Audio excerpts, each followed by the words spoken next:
नमस्कार दोस्तों, मैं आलोक तिवारी आपका स्वागत करते हैं डेली करंट अफेयर्स में और चर्चा करते हैं भारत के व्यापार पर। व्यापार क्या होता है कि कोई भी देश जो होता है वो अपनी वस्तुओं का अर्थात वस्तु और सेवाओं का आयात करता है और निर्यात करता है। जो विदेशों में भेजता है उसे हम कहते हैं निर्यात और विदेश से जो मंगाते हैं उसको बोलते हैं आयात। ठीक है ना। अब इसके लिए क्या होता है कि कोई भी देश अपनी इकोनॉमी में ये देखता है कि अपने देश की इकोनॉमी में हमारा जो है घाटा कितना परसेंट रहा या घाटा हमारा कितना रहा और कितना हमारा फायदा रहा। तो भारत के परिप्रेक्ष्य में बात किया जाए तो भारत का जो व्यापार है वो घाटे में इस समय चल रहा है। ठीक है ना, घाटा। तो भारत का जो व्यापार है वो घाटे में है। ठीक है ना। तो व्यापार घाटा होता क्या है कि जब किसी देश का आयात जो होता है वो निर्यात से ज्यादा हो। जब किसी देश का आयात जो है वो निर्यात से जब ज्यादा होता है तो उसको हम व्यापार घाटा कहते हैं।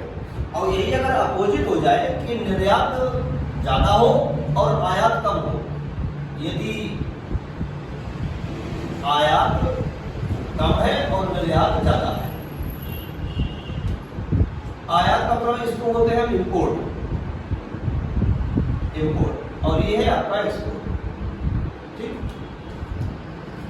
तो जब आयात ज्यादा होता है निर्यात कम होता है तो व्यापार घाटा होता है।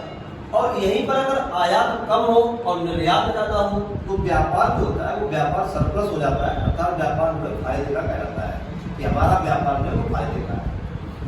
और भारत की तुलना करें तो आप देख रहे हैं कि 2023-24 में भारत का जो निर्यात है, भारत का जो आयात है वो 854.8 अरब डॉलर का है, जबकि निर्यात जो भारत का है वो 706.68 अरब डॉलर का है। ठीक है ना।